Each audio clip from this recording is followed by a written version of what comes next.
3 beses nang nagtipon ang pamilya ng asawa ko at 3 beses na rin akong nakalimutan nilang imbitahan. Hindi ako nagawe o nagwala. Sa halip, sinunod ko ang payo ng aking ina at gumawa ng isang bagay pagkatapos ay dumiretso ako sa kanyang bahay para makatulog ng maayos.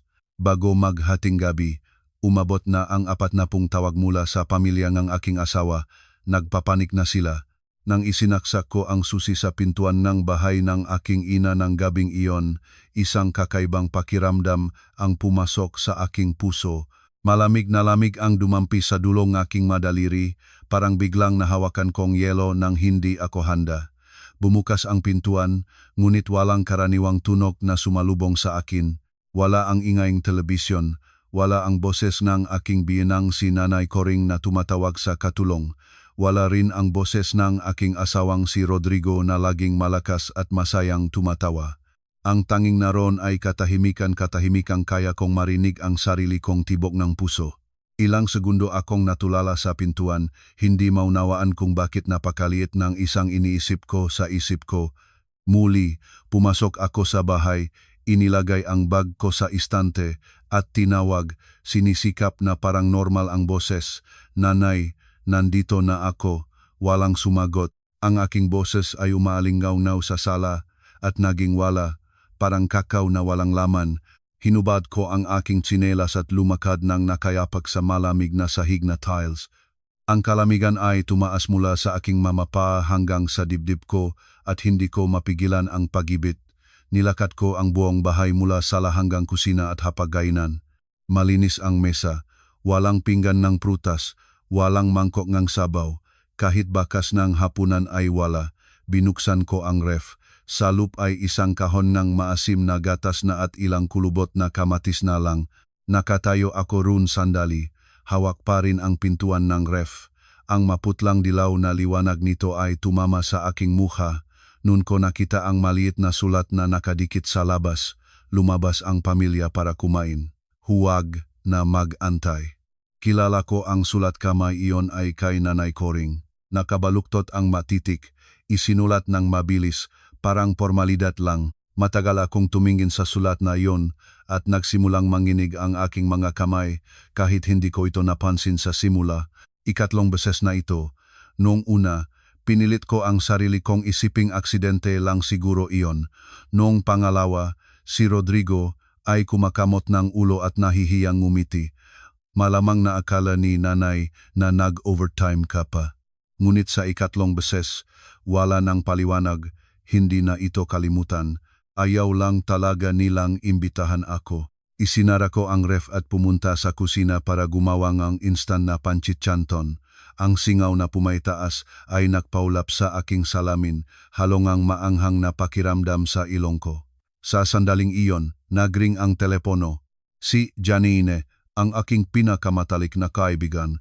Nang sumagot ako, galit na galit ang boses sa kabila. Alam mo ba kung nasaan akong gayong? Saan? Sa Aristocrat Restaurant. At hulaan mo kung sino ang nakita ko, na natili akong tahimik. Hindi hinintay ni Janine ang sagot at nagpatuloy ng mas mabilis. Ang buong pamilya ng asawa mo, nandun silang lahat. Ang biyenan mo ay naglalagay pa ng pagkain sa plato ng apo niya. Nagtatawa at nag-usap sila. Kinuha ko ang tinidor, kumain ng kaunting pancit canton, ngunit walang lasa para sa akin. O, nagsalita ako ng napakahina. Lumabas silang kumain at hindi kanila inimbitahan. Ilang beses na ito. Hindi ako sumagot. Mabigat na bumulong si Janine. Sinasadya nila ito. Malinaw na tinatrato kanilang estranyo. At ang Rodrigo mo, nakaupo lang doon ng parang isda, walang imik. Itinangala ko ang aking mamata sa kasal naming larawan na nakabitin sa dingding. Sa larawan, niyayakap ako ni Rodrigo at talagang masayang ngumingiti. Ang ngiti nun ay napakatapat kaya naniwala ako pinili ko ang tamang tao. Naalala ko pa nung ligawan pa lang niya ako, naghihintay siya sa labas ng aking dormitoryong maraming oras kahit umuulan, nanginginig ang mga kamay sa lamig, ngunit ngumingiti pa rin. At ngayon, kahit isang tawag para mag-abiso ay wala, ibinaba ko ang tawag, pumunta sa banyo, at matagal na nakatayo sa ilalim ng shower. Mainit ang tubig na bumabagsak sa akin, ngunit hindi nito mapagtopan ang kalamigan sa aking puso. Nang lumabas ako, alos alas 11 na gabi. Hindi pa bumabalik si Rodrigo. Nakaupo ako sa kama, tutuyong ang buho at biglang natigilan sa ibabaw ng vanity table.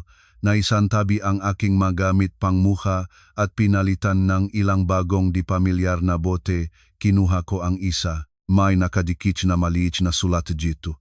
Para kay nanay, de kalidad na gamit pangmuka. Sulat kamay na gan aking hipag na si Ingrid. Numichi ako, nungichi walang gitunogi ang ganichi. Si Ingrid, nasa tuwing darating sa aming bahay ay kumikilos na parang sariling bahay niya ito.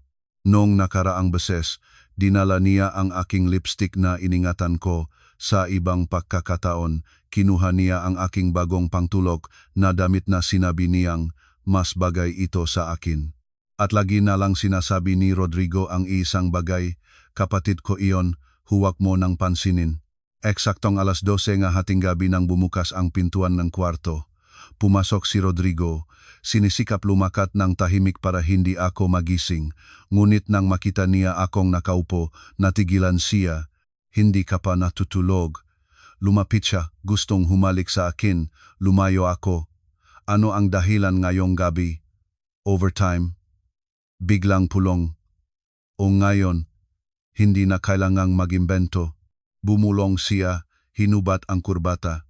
Simpleng handaan lang ng pamilya iyon, malamang nalimutan kanilang imbitahan. Tingnan ko siya ng diretso sa mga mata. 3 beses sunod-sunod na nalimutan. Nanatili siyang tahimik at, na lumayo, itinapon ang damit sa lalagyan ng labahan, huwag mong palakihin. Ang pariralang iyon na naman, huwag mong palakihin. Sa tuwing nalulungkot ako, nagagalit, nasasaktan lahat ay nagtatapos sa mga salitang iyon. Humiga siya at wala pang 5 minuto, natutulog na siya, samantalang ako ay hindi. Buong gabing unti-unting nagbago ang liwanag sa labas ng bintana mula itim hanggang abo hanggang puti. Sa pagkakataong ito, hindi ko nagustong magtispe. Kinabukasan, pumunta ako sa aking ina. Ang aking ina, si Nanay Tessie, ay nagbuhos sa aking ng mainit na tasansa. Ang init nito ay akmalang hindi masyadong mainit, hindi pa lumamig. Ganun din ang pamumuhay nga aking ina sa buong buhay niya, laging angkop, laging alam ang hangganan. Ikinuwento ko sa kanya ang lahat. Pagkatapos niyang makinig, isa lang ang itinanong niya sa akin. Anong gagawin mo? Itinungo ko ang ulo. Hindi ko alam. Kung magawe ako, sasabihin nilang palalong tao ako. Tumingin sa akin ang ina ko at ngumiti. Ang ngiting iyon ay kakaiba para sa akin. Bakit ka ngingiti? Ngingiti ako dahil ang aking anak ay natutunan na palang mag-isip. Tumayo ang ina ko at kumuha ng matandang latang biskwit. Sa loob ay madokumento, papel, at isang makapal na notebook. Binuksan ito ng ina ko. Bawat pahina, bawat linyam nga talang lahat ng ginawa ng pamilya ng aking asawa, natigilan ako. Nanay, itinala mo ang lahat ng ito, hindi para mapot, dahan-dahang sinabi ng ina ko, kundi para maghintay. Hintayin ang ano, tumingin sa akin ang ina ko, naging matalas ang kanyang tingin. Hintayin ang sandaling sapat ka ng payapa para hindi ka na masaktan pa nila. Lumunok ako, anong gagawin ko? Itinaas ng ina ko ang isang daliri. Una, huwag magawe, itaas ng 2 daliri. Pangalawa, itala ang lahat. Pagkatapos ng maikling tigil, napakahina niyang sinabi. Pangatlo, unti-unting ilipat ang mga mahahalagang bagay mo dito sa amin. Malakas na bumok ang aking puso. Nanay, sinasabi mo ba sa akin na maganda para sa diborsyo? Umiling ang ina ko. Hindi naman kailangan, ngunit kailangan mong magkaroon ng escape route. Matagal akong nanahimik. Sa unang pagkakataon, malinaw ko nang naunawaan ang isang bagay. Hindi na ako ang babae na marunong lang magtiis. Sa pauwi ko sa bahay ng asawa, sa aking bag ay isang bagong notebook at isang maliit na voice recorder.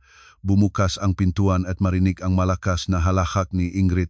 Malalim akong huminga at bahagyang ngumiti. Mula ngayon, hindi na ako ang dati. Malinaw na malinaw sa aking alaala ang gabing iyon nang may sara ang pintuan pagkatapos ni Ingrid at muli ay lumubog ang bahay sa katahimikan. Ngunit ang katahimikang ito ay hindi na nakdulot sa akin ng lamig tulad ng dati. Sa halip, ito ay parang kinakailangang sandali para mayos-ayos ko ang lahat sa isip ko, parang naglilinis ng kwartong matagal nang hindi pinapasok. Lumipad ang alikabok. Ngunit kung magtitiis ka, sa huli ay makikita mo ang liwanag.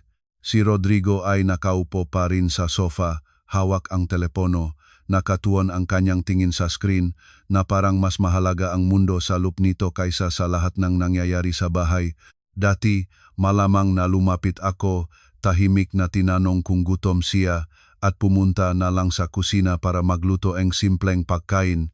Sinisikap na pigilan ang tinatawag nating pamilya na higit pang mabasag. Ngunit ngayon, hindi iyon ang ginawa ko. Lumakad ako nang hindi siya kinausap, tulad ng palagi niyang paglalakad ng walang pakialam sa aking madamdamin sa loob ng 3 taon. Isang maikling sandali, nakita ko siyang itinangala ang ulo at tiningnan ako, ngunit iyon ay isang pananaw lang walang pagpigil, walang tanong, walang pagtatangkang pigilan. Pumasok ako sa kwarto, isinara ang pintuan, umupo sa mesa, at binuksan ang bagong notebook na ibinigay ng ina ko. Sa unang pahina, isinulat ko ang petsa, pagkatapos ay nagsimula akong magsulat. 3 beses na iniwan ng mag-isa sa handaan ng pamilya, walang babala, walang paliwanag. Nanginginig ang sulat kamay ko sa simula, ngunit habang nagsusulat, lumakas ang titik. Parang tinutulungan ako ngang bawat linya na panatilihin ang kalmang palagi ko nawawala sa tuwing nag-apoy ang emosyon. Nang gabing iyon, hindi ako umiyak. At iyon, siguro, ang higit na nakakatakot sa akin. Sapagkat kapag huminto na ang babae sa pag-iyak, nangangahulugang nagsimula ng lumamig ang kanyang puso. Kinabukasan ng umaga, mas maaga pa akong gumising. Natutulog pa si Rodrigo, nakatalikod sa akin.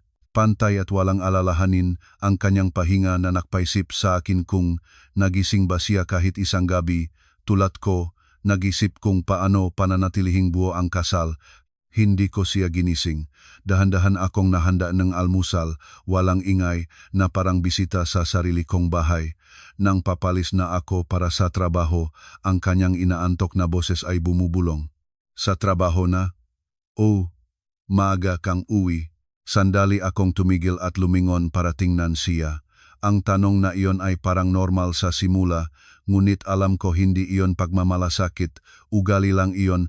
Hindi ko alam, maikli kong sagot, at lumabas na ako.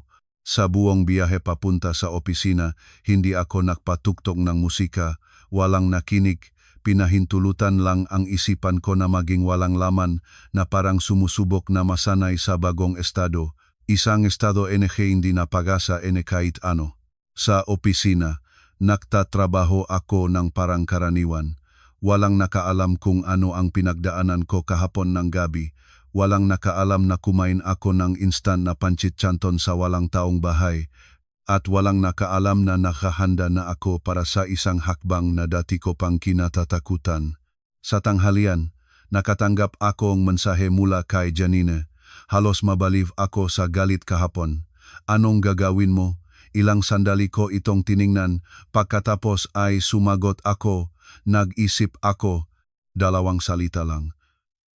Ngunit sa unang pagkakataon naramdaman ko na hindi na ako natatalikod, sa emosyon talagang nagbabalangkas na ako. Pagkatapos ng tanghalian, nagpaalam ako ng maaga sa trabaho, hindi dahil pagod na ako, kundi kailangan kong oras para gumawa ng isang bagay. Nang binuksan ko ang pintuan at pumasok sa bahay, ang unang naramdaman ko ay isang pakiramdam ng pagkakahiwalay. Kahit pareho pa ang lahat, alam ko na mula ngayon, hindi ko natitignan ang bahay na ito sa matangang isang asawa. Nagsimula ako sa kwarto, binuksan ko ang aparador, tinitignan ko ang bawat damit, bawat palda, bawat blusa na binili ko sa nakaraang 3 taon. May iba pang hindi ko pa naisusuot, may iba namang lumana, ngunit lahat sila ay nakatali sa panahong akala ko ay ayos na ang buhay ko. Kumuha akong malaking papel na bag at pumiling ilan-ilang damit na mahalaga. Isa sa aking mahabang damit, 2 damit panghapunan, isang business attire. Sa tuwing kumukuha ako ng damit, titigil muna ako sandali. Hindi dahil nagsisisi ako, kundi tinatanong ko ang sarili ko. Talagang kailangan ko ba ito? At naunawaan ko hindi mga damit ang kailangan ko. Kailangan ko ngang pagalang. At ang pagalang na iyon ay hindi kailanman ibinigay sa akin ng bahay na ito. Lumipat ako sa writing desk. Mga dokumento, diploma, ilang mahalagang papel, lahat ay maayos na naipagsiksik sa bag. Ginagawa ko ang lahat ng dahan-dahan. Maingat, walang malinaw na bakas tulad ng payong ang ina ko. Huwag nilang agad malaman. Habang nag-iimpake, nagring ang telepono ko. Si Rodrigo ito. Ilang segundo ko itong tiningnan, pagkatapos ay sumagot. Huy, nandun ka ba sa bahay? O, malelate ako ngayon, may kailangan akong gawin, tahimik na ngumiti ako. Sige, kumain na lang ako ng mag-isa. Okay. Mabilis na natapos ang tawag.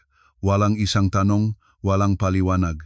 Ibinaba ko ang telepono at binuksan ang location tracking app na minsan ko siyang hiniling na iyon nang umalis siya sa bayan. Lumitaw ang maliit na berdeng tuldok sa mapa, hindi sa opisina sa bahay ng kanyang mamagulang.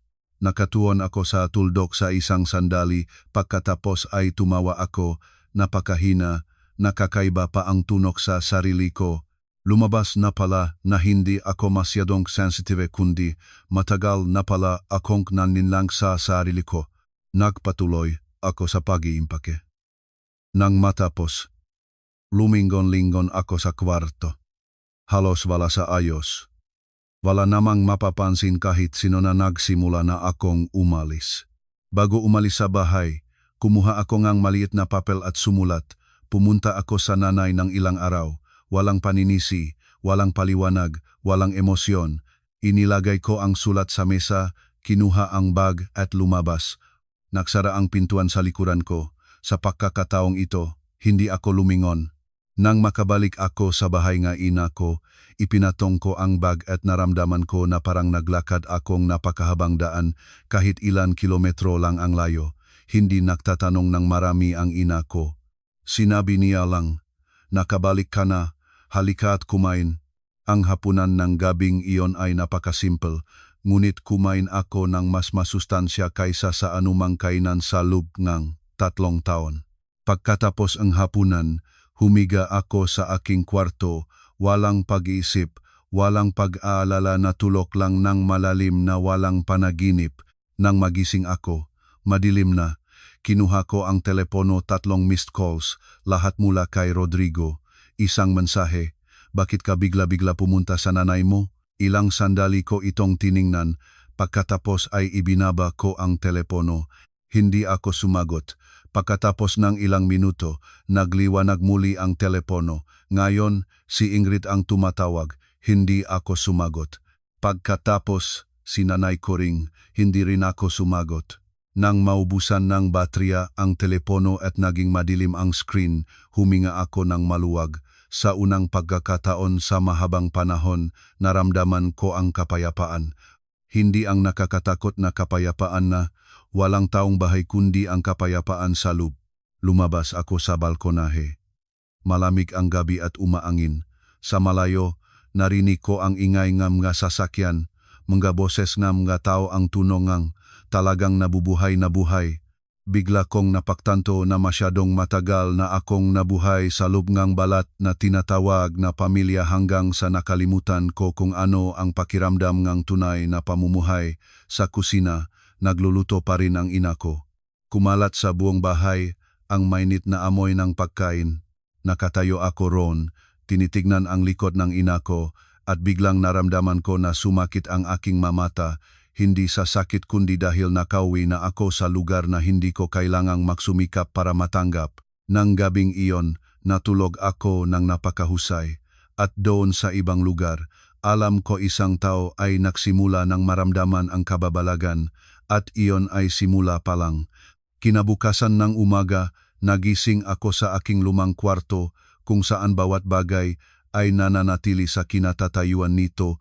tulad nung mga taon bago pa ako nag-asawa. Mula sa cream-colored na kurtina na nakulay dilaw na sa panahon hanggang sa writing desk na may gasgas na ginawa ko pa noong estudyante. At ang pagkakilalang iyon ay sandaling nagulat sa akin, parang ang nakaraang 3 taon ay mahabang panaginip lang. Isang panaginip na, nang magising ka, nandun ka pa rin ang batang babae na iyon na hindi pa nakpapakasal sa kasal na punong kawalan. Ngunit nang mahawakan ko ang telepono sa tabi ng unan, ang lamig ng madilim na screen ay agad na nagbalik sa akin sa katotohanan. Lahat ito ay hindi panaginip at ang ginagawa ko ay totong nangyayari. Hindi ko agad binuksan ang telepono. Ang masalitang ang ina ko noong isang gabi ay umulit pa rin sa isipan ko. Hayaan silang mag-alala pa sandali. Umupo ako at ibinukas ang kurtina. Punong lambot ang liwanag ng umaga, tulad ng paalala na nagumagana at kailangan ko ring magsimula muli. Sa labas, sa kusina, nandun ang ina ko. Pantay ang tunog ng kutsilyo sa sangkalan at kumakalat sa buong bahay ang amoy ng pritong sibuyas. Isang amoy na bihira kong naramdaman sa sarili kong bahay sa loob ng 3 taon. Lumabas na ako, tumingin sa akin ang ina ko, walang dagdag na tanong. Sinabi niya lang, "Mahugas ka at almusal na." Napaka-ordinaryo ngang kanyang boses na parang hindi ko kailanman umalis, na parang lahat ng pinagdaraanan ko ay isang napagod lang na araw. Naupo ako sa mesa. Inilagay sa harap ko ang isang platong mainit na lugaw na umuusok. At sa sandaling iyon, biglang naintindihan ko ang isang simpleng bagay na dati ko nang hindi napapansin. Ang tunay na pagmamalasakit hindi kailangan ng maraming salita. Sapat na ang simpleng init.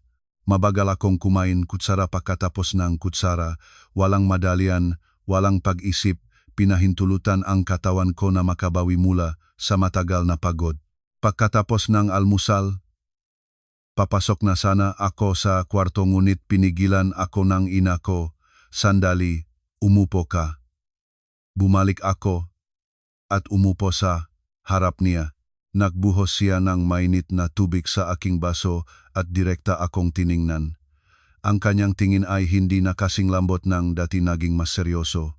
Kahapon, tumawag siya sa akin, natigilan ako. "Si Rodrigo?" "O." Sandali akong nanahimik. "Anong sinabi niya?" Mabagal na huminga ang ina ko. Sa simula, mahinahon niyang tinanong kung nandito ka. Pagkatapos ay nagsimula siyang mag-alala, tinanong kung anong nangyari, kung nagaway kayo. Mapait akong ngumiti. Sa tingin pa niya, away ito, tumingin sa akin ang ina ko ng walang ngiti. Sa ikalawang tawag, nagbago ang boses niya. "Paano?" Naging sabik. Sinabi ng ina ko na nagsimula siyang insistuin kung babalik na ako at nagtanong kung naghahanap na ako ng annulment. Bahagya kong piniga ang aking mga kamay. "Anong sinagot mo?" Kumuha ng tubig ang ina ko at nagsabi, "Sinabi ko na nandito ka, ngunit para lang kumuha ng mga gamit at umalis pa, na gusto mong mag-isa." Tumingin ako sa ina ko at nagpaitaas ang isang komplikadong damdamin sa loob ko, pasasalamat, pag-aalala at kaunting pagkabahala. Paano siya tumugon? Bahagya ring nangusot ang labingang ina ko sa napakagaan ng ngiti. Matagal na nanahimik. May larawan ko na ang eksenang iyon, si Rodrigo, nakatayo sa kabilang linya, hindi alam kung anong sasabihin, hindi alam kung anong nangyayari, at sa unang pagkakataon, wala siyang kontrol sa sitwasyon. Pagkatapos ay isang tanong ang itinanong niya sa akin. "Alin?" Direkta sa akin tumingin ang ina ko. Gusto ba niya akong iwan? Nang marinig ko ito, biglang gumigpit siya ang aking puso. Hindi sawa kundi dahil sa unang ipagkakataon na pagtanto ni Rodrigo ang posibilidad na mawala ako. Itinunggo ko ang gulo nang hindi nagsasalita. Hindi pinilit ng ina ko na sumagot, mahinahong nagpatuloy lang siya. "Nakita mo, may mga bagay na maaari mong sabihing 100 beses at hindi sila maririnig. Ngunit kapag tumahimik ka, magsisimula silang matakot." Itinangala ko ang ulo at tumingin sa ina ko. Ang masalitang iyon ay tulad ng kutsilyo, tumutuktok sa mga araw na sinubukan kong magpaliwanag, magtiis, manatili para lang makatanggap ng pang-aalipusta bilang kapalit. Kaya, anong gagawin ko? Napakahina kong tanong. Hindi agad sumagot ang ina ko. Tumayo siya, pumunta sa kwarto, at dinala ang lumang notebook. Binuksan ang isang pahina at inilapat ito sa akin. Basahin mo, lumingon ako pababa. Mgatala ang maito tungkol sa kawalang katarungang dinalanan ko mula sa maliliit hanggang sa malalaking pangyayari, mula sa kasual na salita ng biyenan hanggang sa lantarang magagawa ni Ingrid at sa karaniwang katahimikan ni Rodrigo. Linya pagkatapos ngang linya, parang salamin na nagpapakita ng kasal na akala ko ay normal. Nabasa ko na ang sabi ko ng bahagyang magaspang ang boses, at anong sa tingin mo? Malalim akong huminga. Sa tingin ko, kung patuloy ito, titigil na akong maging ako, tumango ang ina ko.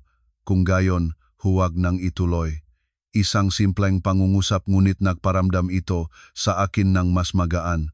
Sa sandaling iyon, nagring ang teleponong ina ko. Tumingin siya sa screen at ipinakita sa akin si Rodrigo ito. Tumingin ako sa kilalang numero ngunit wala nang kumokonekto sa puso ko tulad ng dati. Isang kakaibang katahimikan lang. Gusto mo bang sumagot? Ang tanong ng ina ko. Sandali akong nag-isip at tumango. Sinagot ng ina ko ang tawag, kausapin ng malakasan para marinig ko. Huy, tita, ako ito. Ang boses ni Rodrigo mas magaspang kaysa karaniwan, malinaw na hindi siya natulog. Oh, may nangyari. Tita, alam ninyo ba kung nasaan si Elena ngayon? Kahapon sinabi ninyong umalis siya. Tumatawag ako ngunit hindi ako masagot. Nang marinig ko ang kanyang inulit ang aking pangalan, di sinasadya akong humikpit ang mga kamay. Nagsagot ang ina ko ng napakahina. Kailangan niyang oras, ngunit nag-aatubili siya. Tita, hindi ko talaga maintindihan kung anong nagawa kong mali. Ipinikit ko ang aking mamata. Ang pariralang iyon, narinig ko na ito ng napakaraming beses. Mag-isip ka, ang sabi ng ina ko, kung paano mo tinatrato ang iyong asawa sa nakalipas na 3 taon. Sa kabilang linya ay nanahimik. Napakahabang katahimikan kaya't marinig ko ang kanyang pahinga. Ako, hindi ko alam. Sinabi niya ito ng mabababang boses.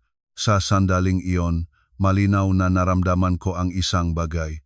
Hindi dahil ayaw niyang umintindi kundi dahil hindi niya kailanman inisip na kailangan niyang umintindi. Kapag naintindihan mo na, hanapin mo siya, ang sabi ng ina ko. Sa ngayon, huwag mo siyang guluhin. Pagkatapos nun, ibinaba ng ina ko ang tawag. Naging tahimik ang kwarto. Nakaupo ako, nakatingin sa espasyong walang laman sa harap ko.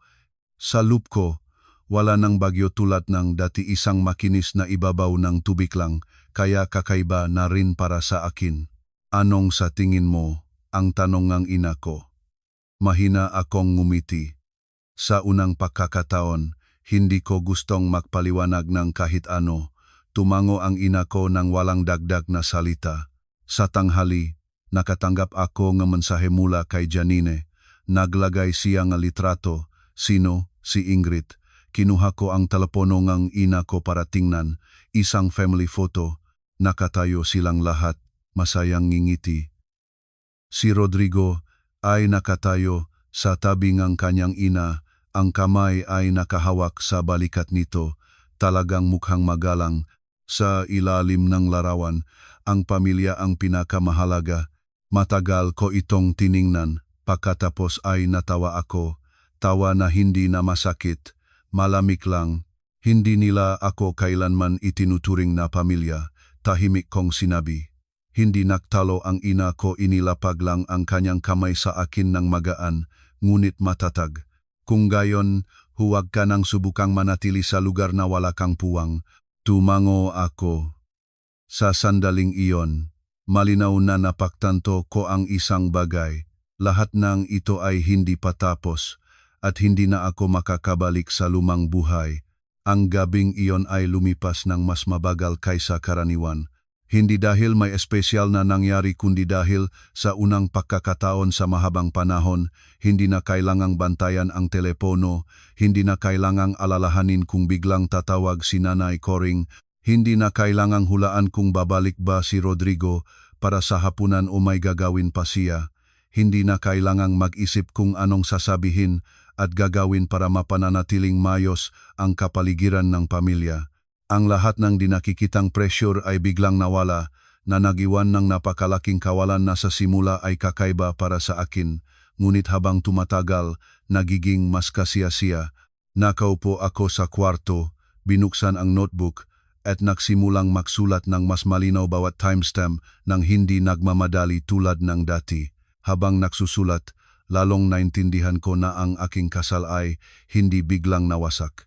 Ang problema ay nagsimula, panong matagal na kaya lang sanay na akong mag-isa sa pag-ayos ng mabita na iyon hanggang sa nakalimutan ko na maaring hindi makatiis ang dingding na ito. Lumakat ang ina ko sa tabi ko, tumingin, at nagtanong, "Naitala mo ba ang lahat?" Tumanggo ako. Nagpapatuloy pa rin. Wala nang dagdag ang ina ko, inilagay lang ang baso ngang mainit na tubig sa mesa at lumabas. Ganun palagi ang pagpapakitang malasakit ng ina ko, simple, walang dagdag na tanong, nandun lang lagi para malaman ko na hindi ako mag-isa. Malapit na sa gabi, nagring muli ang telepono ng ina ko. Nagsusulat ako at narinig ang pamilyar na tono. Tumingin ang ina ko sa screen, pagkatapos ay sa akin, "Ang biyenan mo." Itinabi ko ang panulat nang walang imik. Naunawaan ay nako, sinagot ang tawag at sinalakay ang speaker. "Huy," ang boses ni Nanay Coring ang parehong pamilyar na tono, ngunit may kakaibang tensyon ngayon na dati ko hindi narinig. "Tessie, sineseryoso ko, nasaan si Elena?" Nagsagot ang ina ko ng napakahina. "Kailangan niyang pahinga." Pahintulutan siyang magpahinga ng ilang araw. "Anong pahinga? Narinig mo ba ako?" Nagmataas ang boses ni Nanay Coring. "Manugang ko siya sa aking bahay, ganun lang basta umalis." Naka-off pa ang telepono, walang galang iyan. Nakaupo ako at nakinig sa bawat salita. Ngunit wala nang bagyo sa loob ko tulad ng dati. Mas malinaw ko lang ang nakikita ang diwang lahat ng nangyayari. "Coring, dahan-dahan," ang ina ko, "hindi ka nagsasalita ng tama." "Saan ako nagkamali?" Halos agad na sumabat si Nanay Coring. "Manugang mo siya at hindi marunong kumilos. Palaging nakasimangot. At ngayon lumayas pa sa ina niya. Hindi ba't kawalang galang iyon sa pamilya nga asawa?" Mahina akong ngumiti, ngunit sa sarili ko kung gaano ko sinubukan na kumilos ng maayos sa nakaraang 3 taon, alam ko lang iyon. Hindi naktalo ang ina ko, nagtanong lang naman. "Nagtatanong ka ba kung bakit siya kumilos ng ganoon?" Sa kabila ng linya ay sandaling natahimik, nag-aaway ang mamag-asawa, karaniwan iyon, kung away lang ito, hindi siya aalis. Ang masalita ng ina ko ay malambot ngunit matamis na tumimo sa pinakamahina. Bahagya na humina ang boses ni Nanay Coring, ngunit matigas pa rin ang pananalita. Hindi ko alam kung anong nasa isip niya, ngunit kung nais niyang manatili sa bahay na iyon, kailangan niyang malaman ang kanyang lugar at hindi basta-basta dumarating at umaalis. Nang marinig ko ito, mas mahigpit kong hinawakan ang panulat sa bahay na iyon. 3 salitang iyon ay sapat na para maunawaan ko sa kanilang paningin, hindi pa rin ako kailanman maging bahagi ng pamilya. Isang tao lang na pinahintulutang tumira sa kanila. Nanatiling mahinahon ang tonong ina ko. "Coring, hindi siya bata. Kung umalis siya, may dahilan. Dapat tanungin mo ang iyong sarili." "Ano ang tatanungin ko?" Malamig na tumawa si Nanay Coring. "Sa palagay ko, labis na siyang pinairal. Kaya ganito siya, ang aming pamilya ay hindi na kulang sa kanya. Mayroon siyang pagkain, maayos na tirahan. Ano pa ang gusto niya?" Ipinikit ko ang aking mga mata. Tama, sa kanyang pananaw, sapat na ang pagkain at bubong para sa isang babae. Ang damdamin, ang paggalang, wala itong halaga. Hindi na nagpatuloy ang ina ko sa talo. "Kung ganun ang iniisip mo, mahirap tayong makaintindihan. Sinasabi ko lang, sabihin mo sa kanya, bumalik siya." Huwag nang gumawa ng gulo, natapos ang tawag. Natahimik muli ang kwarto. Itinabi ko ang panulat at malalim na huminga. Hindi sa pagod kundi dahil sa wakas narinig ko ang nais nilang hindi sabihin ng tuwirang-tuwiran nun. Tumingin sa akin ang ina ko. Narinig mo ba ang lahat? Tumango ako. Narinig ko. Malinaw na malinaw. Wala nang dagdag na tanong ang ina ko ngunit alam ko, naghihintay siya. Nanay, dahan-dahan ko ring sinabi, naniniwala ako na hindi na ako makakabalik sa lumang buhay. Tumango ang ina ko na parang alam na niya ang sagot bago pa ako sumagot. Kung gayon, huwag nang bumalik. Ang masalitang iyon ay tulad ng pahintulot. Pahintulot na mamuhay para sa sarili ko. Sa sandaling iyon, nagliwanag ang screen ng aking telepono. Mensahe mula kay Rodrigo, susunduin kita mamaya.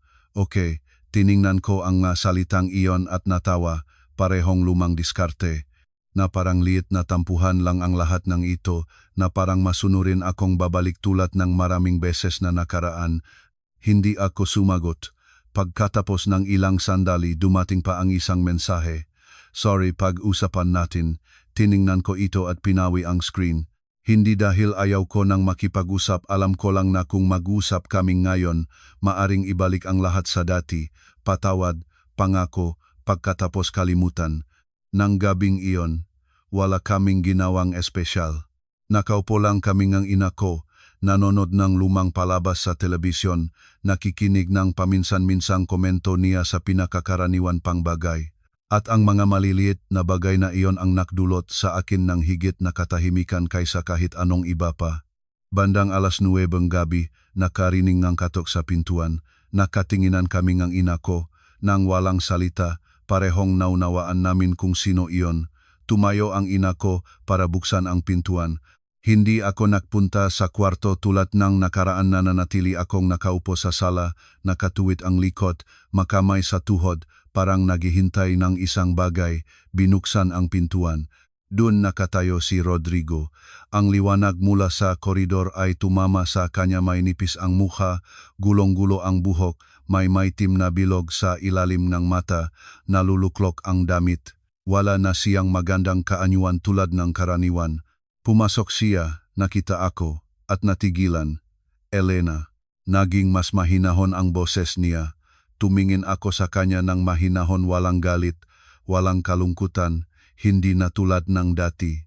Lumakad siya ng ilang hakbang palapit sa akin na parang gustong lumapit, ngunit tumigil siya. Bakit nandito ka?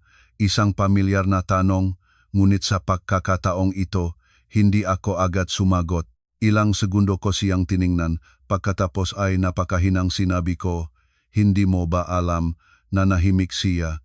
Ang kanyang tingin ay naguluhan kaparehong nga nakaraang beses, ngunit sa pagkakataong ito, wala akong naramdamang awa.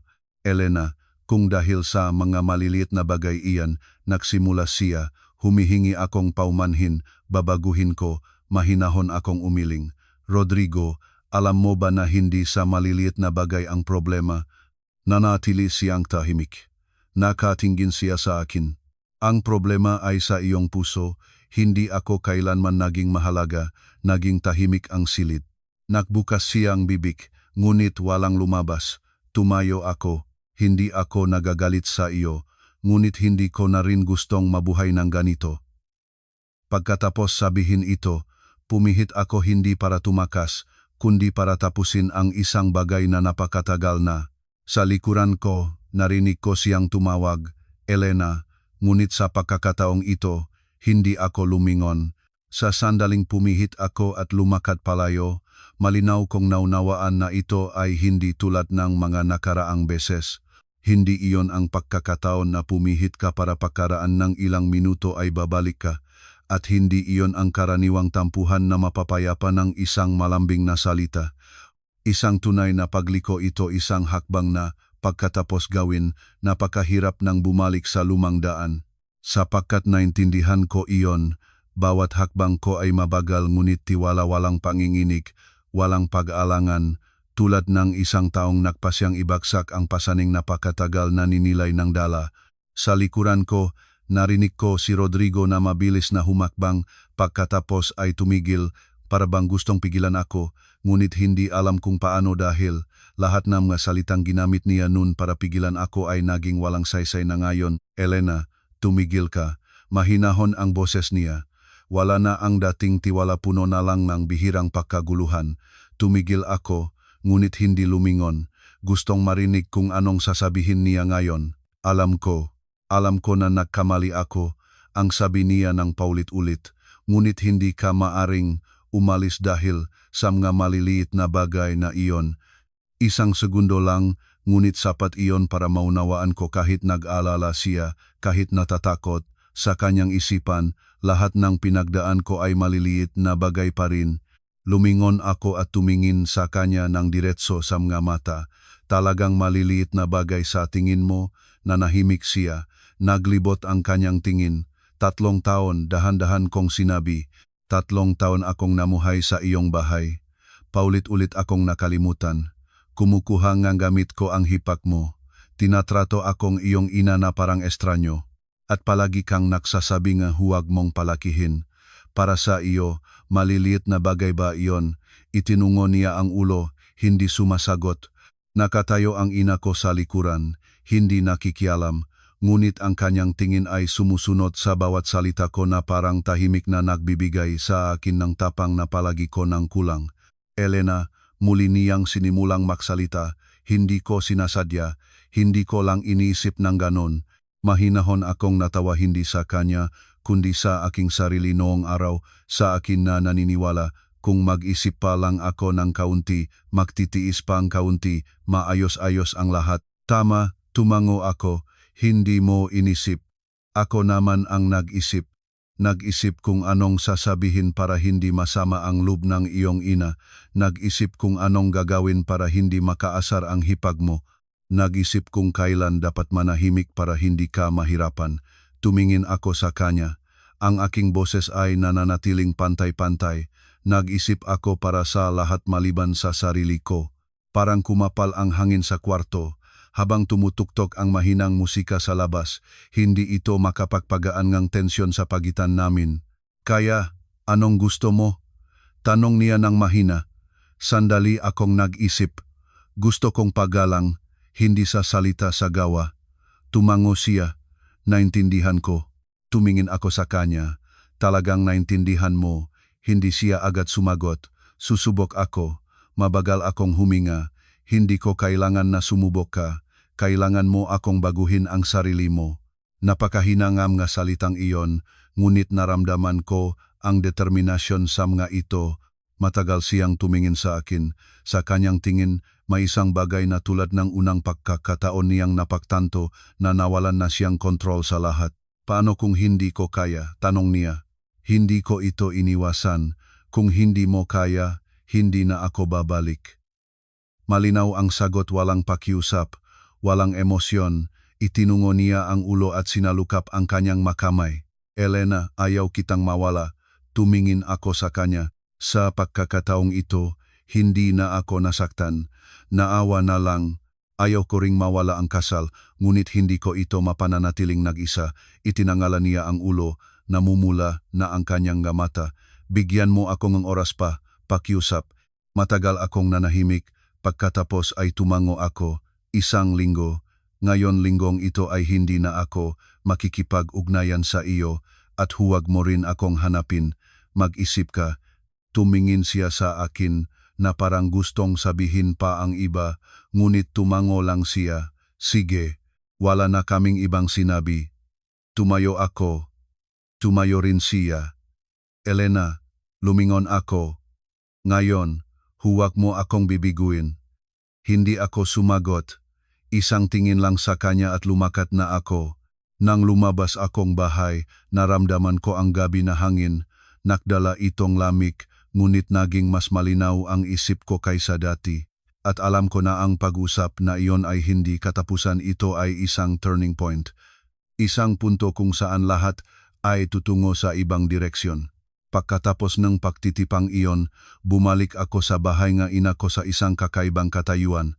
Hindi na ganon kahirap tulad ng dati, ngunit wala rin ang kabigatan ng bago. Parang ibabaw na lawa pagkatapos mahupa ang hangin, may maliliit pa ring alon, ngunit wala na ang marahas na mga daluyong.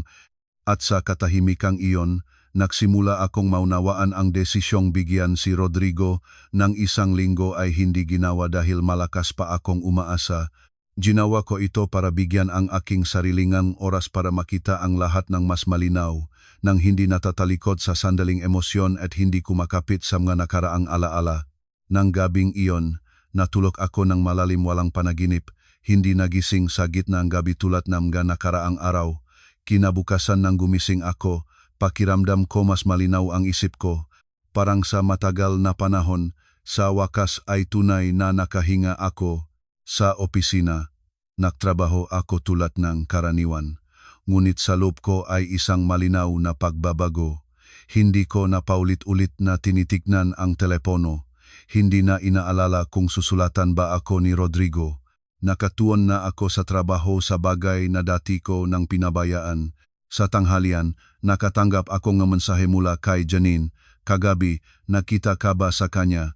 O, at sandali akong naghintay, pagkatapos ay nagtip, binigyan ko siyang 1 linggo. Si Janine ay nanahimik ng ilang segundo, pagkatapos ay sumulat, "Nagbago ka." Binasa ko ito at mahinahon akong ngumiti. O, nagbago ako. Hindi dahil biglang naging malakas kundi dahil naunawaan ko. Kung hindi ako matatayo ng matatag para sa sarili ko, walang gagawa nito para sa akin. Sa tanghali, habang nagtatrabaho, nagring ang telepono. Hindi si Rodrigo, isang hindi kilalang numero. Sandali akong nag-alinlangan ngunit sumagot. "Huy, Elena, ako ito ate." Pamilyar na boses, si Ingrid. Bahagya akong nangusot, ngunit mahinahon ang boses. "O ate, abala ka ba? Hindi masyadong. Gusto kong makipag-usap sa iyo." Nanahimik ako. Hindi naktago sa paligid si Ingrid. Narinig ko kung anong nangyari sa mga nakaraang araw. "Hindi mo ba sa tingin ay lumakpas na?" Mahinahon akong natawa sa loob ko lang. Lumakpas sa ano? Medyo natigil si Ingrid. Malinaw na hindi niya inaasahan ang direktang tanong. Naman, ang mag-asawa ay nagsasama. Lahat ay may sariling sandali. Umalis ka sa bahay at hindi sumasagot ng matawag. Tingin ng matao, masama iyon. Nagpatuloy na ako sa lalikot ng upuan ko. Tinitignan ang labas ng bintana. Sino ang mataong iyon? Ate. Sa kabilang linya, sandaling nanahimik. Naman, makamag-anak, makaibigan, ako ba imula sa labas o mula sa loob? Nagpatuloy ako. Sa pagkakataong ito, mas matagal na nanahimik si Ingrid. "Anong ibig mong sabihin?" Nagtatanong lang ako, mahinahon kong sinabi, dahil kung kasama ko nila, bakit sa mga handaan ng pamilya ay walang umaalaala sa akin 3 beses sunod-sunod. Naging maikting ang kapaligiran sa linya. Nalimutan lang ni nanay. 3 beses sunod-sunod na nalimutan. Muli akong nagtanong, hindi agad nagsagot si Ingrid. "Elena, huwag na itong pansinin. Maliit lang na bagay, mabagal akong huminga. Maliliit na bagay na naman. Para sa iyo, malamang maliit lang," ang sabi ko. Ngunit para sa akin, ito kung paano nila ako tinatrato. Nagsimula nang mawalan ng pasensya si Ingrid. "Anong sinasabi mo? Na masama ang pagtrato ng pamilya, ang asawa mo sa iyo? Hindi mo ginagawa iyon, ginagawa mo iyon." Ang boses ng ate ay nagmataas. "Umalis ka sa bahay, gumawa ngang eksena. Alam na ngayon ng lahat." Naisip mo ba si Rodrigo? Nang marinig ko ito, napakali na malinaw ang naunawaan ko. Sa lahat ng sinabi nila, ni isang beses ay walang nagtanong, "At ikaw, kumusta ka?" Basta na lang anong sa tingin ng mga tao, si Rodrigo paano. "Ate, dahan-dahan ang aking pagsasalita. Nagisip ka ba sa akin kahit kailan?" Ang tanong na iyon ay naging dahilan ng kanyang katahimikan. "Kailangan kong kaunti," nagpatuloy ako, "para ituring akong miyembro ng pamilya. Ngunit parang mula pa sa simula, wala akong ganong kalagayan." Mabigat na huminga si Ingrid. "Masyadong maraming iniisip mo." "Hindi," umiling ako. "Noon, masyadong kaunti ang naisip ko. Ang pariralang iyon ay napakaliin na napaktanto ko 3 taon na pinadali ko ang lahat para sa sarili ko rin naman ang makabata. Sige, malamig na sinabi ni Ingrid. Kung ganon ang paniniwala mo, hindi na ako magsasalita pa, ngunit bababalain kita ang mababaeng ganito ang kumilos ay nagsisisi sa huli. Ngumiti ako. Kung nakpatuloy pa ako sa lumang buhay, doon ako magsisisi. Natapos ang tawag. Ibinaba ko ang telepono. Wala nang galit tulad ng dati. Malinaw lang ang nanatili isang linaw na walang na dapat pang pagtalunan. Sa gabi, ikinuwento ko sa ina ko ang lahat. Nang marinig nito, isang tanong lang ang itinanong niya. Natitino ka ba? Sandali akong nag-isip. O, tumango ang ina ko. Mabuti iyon. Umupo ako sa tabing ang ina ko. Inilapat ang ulo ko sa kanyang balikat. Nanay, ngayon sa palagay ko, wala na akong takot. Mahinahon niyang hinanip ang aking buhok. Kapag tumigil ka sa pag-aalala, ang iba ay magsisimulang matakot sa iyo. Mahinahon akong natawa. Totu, matawag mensahe, payo lahat ay nagpapakita nga isang bagay. Nagsimula silang mag-alala. Ngunit ang pag-alala nila ay hindi dahil nasasaktan ako kundi dahil hindi na ako kasing dali ng dati na kontrolin. Ang isang linggo ay mabilis na lumipas. Hindi dahil talaga itong naging maikli kundi dahil sa unang pagkakataon sa mahabang panahon, hindi ko binibilang ang mga araw. Sa halip na mag-abala sa inaasahan, nabuhay ako ng bawat araw ng may kamalayan pumunta sa trabaho, umuwi sa bahay, kumain kasama ang ina ko, paminsan-minsan ay nakikipag-usap kay Janina, at nakataon sa sarili ko nagbabasa ng mga lumang libro, nakayos ng magulo pang isipan. Habang papalapit ang 7 araw, lalong tumitindi ang isang damdaming mahirap ilarawan sa salita. Hindi pag-alala at hindi pag-asa kundi parang isang tao na nakatayo sa harap ng isang pintuan. Alam niyang kapag binuksan niya ito, papasok siya sa isang bagong yugto. Ngunit imposibleng hulaan kung ano ang naron. Nang umaga bago ang 7 araw, gumising ako ng mas maaga kaysa karaniwan. Paminsan-minsang lumalabas sa isipan ko ang masalita ni Rodrigo. Bigyan mo ako ng 1 linggo. At tinanong ko ang sarili ko anong nagawa niya sa linggong iyon. O iyon ba ay mapag-isip lang na hindi naging gawa? Tinanaw akong ina ko mula sa kusina. Malinaw na napansin niyang may kakaiba. Ngayon ang huling araw, ang sabi niya, pahayag ito, hindi tanong. Tumango ako. O, gusto mo bang makipagkita sa kanya? Sandali akong nag-isip. O, wala nang dagdag ang ina ko, tumango lang siya na parang alam na niya ang sagot. Buong umaga, hindi ako makatrabaho. Nakatingin ang mamata sa screen, ngunit malalayo ang isipan. Nag-isip hindi tungkol sa resulta kundi sa proseso. Sa lahat ng nangyari sa loob ng 3 taon, sa sarili ko, sa mga pagkakataong pinili ko ang katahimikan kaysa magsalita, ang pagtitiis kaysa harapin, at ang maisipin na iyon ang nagpaintindi sa akin kahit anong resulta ngayon, nagbago na ako. Eksaktong tanghali nang nagring ang telepono. Si Rodrigo ito, tumingin ako sa numero at sumagot. Huy Elena, malaya ka ba ngayon? Makita tayo. Saan? Dito ba sa bahay? Pwede ba? Sandali akong natulala. Sa bahay. Sa bahay na iyong iniwan ko. Nanahimik ako sandali at naksagot, sige, hintayin mo ako. Natapos ang tawag. Sandali pa akong nakaupo, pagkatapos ay tumayo, nagbihis at naghanda para lumabas. Iba na ang pakiramdam kaysa dati tuwing papunta ako sa bahay ng asawa. Wala nang pag-aalala kung paano kikilos, kung anong gagawin para maging tama ang lahat. Pumupunta lang ako para harapin ang katotohanan. Nakatayo ang ina ko sa pintuan, tinitignan ako. Tandaan mo ang isang bagay. Hindi mo kailangang patunayan ang kahit ano sa kanila. Tumango ako, alam ko. Sabiya, hindi ako nakpatuhtok na musika, dahan-dahan lang ang pakmamaneo, tinitingnan ang mga naklalakat. Napakalit sa isip ko. Alam ko kung ano ang gusto ko, at alam ko kung ano na ang hindi ko tatanggapin. Nang makarating ako, bukas na ang pintuan. Nakatayo si Rodrigo sa loob. Ang bahay ay pareho ngunit iba na ang kapaligiran. Walang ingay, walang boses ni Nanay Coring o ni Ingrid.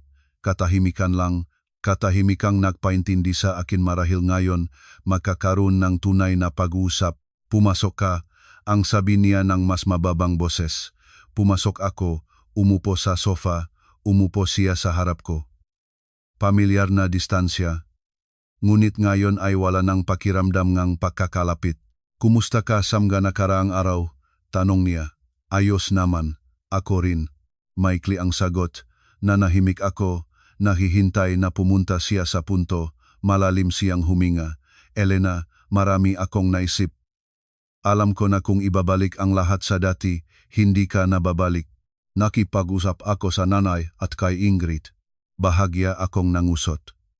At, sandali siyang natigil. Pagkatapos ay nagsabi, malinaw ko na sinabi sa kanila kung patuloy silang makikitungo sa iyo ng ganon, hindi na ako magpapunta sa bahay. Kaunti akong nagulat.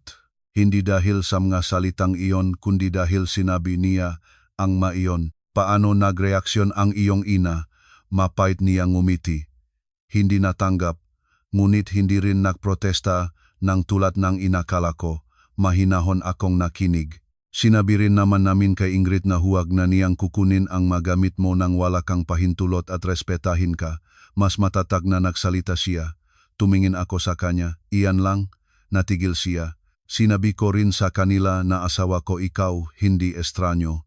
Ang salitang iyon ay nagpahigpit na aking makamay ng di sinasadya. 3 taon. Napakasimpleng pangungusap. Ngunit ni minsan hindi niya ito nasambit noon. Elena, tumingin siya sa akin. Alam ko na hindi pa ito sapat, ngunit sinusubukan ko. Matagal ko siyang tiningnan. Sa kanyang mata, nakita ko ang isang bagay na dati ko hindi nakita. Hindi karaniwang katahimikan, takot na mawala. Ginagawa mo ba ito dahil natakot kang mawala ako o dahil naunawaan mo na ako? Tanong ko. Matagal siyang nanahimik. Sa simula dahil sa takot. Ngunit habang nag-isip ako, naunawaan ko rin na hindi ko talaga ikaw naunawaan. Direktang sagot, hindi perpekto, ngunit tapat. Mabagal akong huminga. Alam mo ba kung noong una akong dumating sa bahay mo, tumango siya, o kinakabahan ka, ngunit sinabi ko sa iyo na huwag ka nang mag-alala, palagi akong nasa tabi mo. Tumingin ko sa kanya, saan ka naman naroon pakatapos? Itinungo niya ang ulo at hindi sumagot. Hindi ko kailangan na lumaban kalaban sa iyong pamilya. Kailangan ko lang kapag inaagrabyado ako, nandun ka sa tabi ko, hindi sa unahan, hindi sa likuran sa tabi. Tumango siya. Naintindihan ko. Ngayon, hindi kita babayaan ng mag-isa. Matagal ko siyang tiningnan at nagsalita. Sa pagkakataong ito, hindi ako maniniwala dahil sinabi mo lang, manonood ako, manonood kung anong gagawin mo at kung gaano katagal mo itong kayang gawin. Tumango siya, sang-ayon ako. Huminga ang hangin sa kwarto, wala ng tensyon tulad ng dati, ngunit wala rin ang init, malinaw lang ang nanatili. Kaya babalik ka na ba? Tanong niya. Matagal akong nanahimik, hindi pa muna. Natigil siya. Bakit? Kailangan kong oras, hindi para mag-isip para makita. Ang sabi ko, kung talagang magbabago ka, magiging ako ang babalik. Kung hindi, kahit bumalik ako, maulit ang lahat. Walang imik, tumango lang siya. Tumayo ako, tumayo rin siya. Elena, lumingon ako. Ngayon, huwag mo akong bibiguin. Hindi ako sumagot. Isang tingin lang at lumabas na ako sa pintuan. Nang naksara ang pintuan sa likuran ko, wala na ang dating kagaanan tulad ng nakaraan. Katahimikan na lang ang naramdaman. Ang katahimikan ngang isang taong malinaw ang alam kung anong daan ang tatahakin. Pagkatapos ngang pagtitipang iyon, bumalik ako sa ina ko sa isang espesyal na katayuan. Wala nang nakakaabala pang pag-isip tulad ng dati. Wala nang pakiramdam na kailangang tanungin ang sarili ko kung anong gagawin, parang isang tao na gumawa na ng mahalagang desisyon. Hindi desisyon na umalis o bumalik kundi desisyon na manatili at hayaan ang lahat na ipakita ang tunay na kalagayan nito. At ang panatiling iyon na tila pasibo sa labas sa katunayan ay pinakamahirap, sapagkat nangangailangan itong pagtitiis, malinaw na pag-isip, at tapang na hindi may kulong sa mga pansamantalang pagbabago. Sa mga susunod na araw, hindi ako nakipag-ugnayan kay Rodrigo tulad ng napagkasunduan. Wala ring mensahe, walang tawag na galing sa akin. Kahit hindi ko siya hiningian ng balita mula sa iba sapagkat naunawaan ko, kung ngayon ay lilabag muli ako sa distansya, babalik ang lahat sa dati. At lahat ng pinagpursigihan ko ng maikting magiging walang kabuluhan. Si Rodrigo naman ay hindi rin ako hinahanap, walang insistuhing mensahe tulad ng dati. Paminsan-minsang, ilang araw na pagitan, nagpapadala siyang maikling mensahe hindi para magtanong, kundi para ipaabot ang kanyang kalagayan. Parang siya mismo ay nagtatayo ng bagong ritmo ng buhay nang hindi umaasa sa akin. At ito, sa katunayan, ay nagpapatahimik sa akin ng higit pa kaysa dati. Isang umaga, nang naghahanda na akong pumunta sa trabaho, pinigilan akong ina ko, libre ka ba ngayon? O, pagkatapos ang tanghali, makakaalis na ako ng maaga. Sige, pagkatapos ng tanghali, sasama ka sa akin. Hindi ako nagtanong kung saan tumango lang. Pagkatapos ng trabaho, bumalik ako sa bahay, nagbihis at kami ay lumabas. Dinala akong ina ko sa mga pamilyar na kalsada, ngunit sa halip na lumiko sa palengke o supermarket tulad ng karaniwan, patuwid lang siya nagmaneho at huminto sa harap ng isang hindi masyadong malaking ngunit malinis at maayos na gusali. Tumingin ako sa pangalan sa harap. Tanggapan ng abogado. Medyo nagulat ako. Nanay, lumingon ang ina ko sa akin. Pumasok ka. Sumunod ako sa ina ko sa loob. Sa loob ko ay isang kakaibang pakiramdam na lumalaki. Hindi takot, seryosidad. Isang babaeng nasa kalagitnaan ng edad ang tumayo at bumati sa ina ko. Tessie, nakarating na kayo. Tumango ang ina ko. Ito ang anak ko. Tumango ako bilang pagbati. Ngumiti ang babae. Maupo po, naupo kami. Tumingin ang ina ko sa akin at napakahinang sinabi, hindi kita dinala dito para magpadiborsyo. Tumingin ako sa ina ko, kundi para malinaw mong maunawaan kung anong maari mong gawin, kung kakailanganin mo ito. Nanahimik ako. Nagsimulang magsalita ang babae sa harap namin. Malambot at malinaw ang boses niya. Ipinaliwanag niya sa akin ang tungkol sa mga karapatan, proseso, mga bagay na dati ko nang hindi pinag-isipan. Hindi dahil hindi ako interesado kundi dahil lagi akong naniwala na hindi ko kailanman kakailanganing malaman ito. Maingat akong nakinig, walang napalampas kahit isa pang detalye. Hindi dahil nakapagpasya na ako kundi dahil hindi ko na gustong maging ignorante. Pagkatapos ng mahigit isang oras, lumabas kami sa biyahe pauwi. Nanahimik ako, walang itinanong ang ina ko. Nang malapit na kami sa bahay, nagsalita ang ina ko, anong sa tingin mo? Tumingin ako ng diretso. Sa tingin ko, may pagpipilian ako. Tumango ang ina ko. Kapag may pagpipilian ka, hindi ka na matutulak sa sulok. Naintindihan ko. Sa pagkakataong ito, hindi nagtuturo ang ina ko kung anong gagawin, nagpapakita lang siya kung anong kaya kong gawin. Nang gabing iyon, habang nakaupo sa aking kwarto, dumating ang isang mensahe mula kay Rodrigo. Lumipat na ako. Ilang beses ko itong binasa. Walang paliwanag, walang pahingingang tawad, ngunit sapat para maunawaan ko nagsimula siyang kumilos. Pagkaraan ng ilang sandali, dumating pa ang isa. Nagupa ako ng maliit na apartment malapit sa trabaho. Hindi ako sumagot, ngunit sa loob ko ay may kaunting kilos. Hindi pagtatamis pagkilala sa isang tiyak na gawa, hindi lang salita. Ibinaba ko ang telepono, binuksan ang notebook, at nagdagdag ng isang linya. Lumipat si Rodrigo. Sandali akong naktigil, pagkatapos ay nagdagdag, unang gawa, isinara ko ang notebook. Wala nang iniisip pa.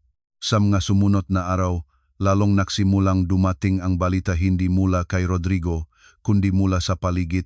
Dahil natural na nagbabago ang lahat. Tumawag si Janine nang gulat-gulat ang boses. Alam mo ba kung anong nangyari? Ano? Talagang lumipat si Rodrigo? Oh, ayon, nalaman mo na pala. Tarantado, ang pamilya niya ay lahat ay nagkakaibigan-ibigan na. Ang nanay niya ay tumatawag sa lahat at si Ingrid ay naglalagay ng masalitang may pinahiwatig sa mas status. Nakinig ako ngunit hindi masyadong nagreaksyon.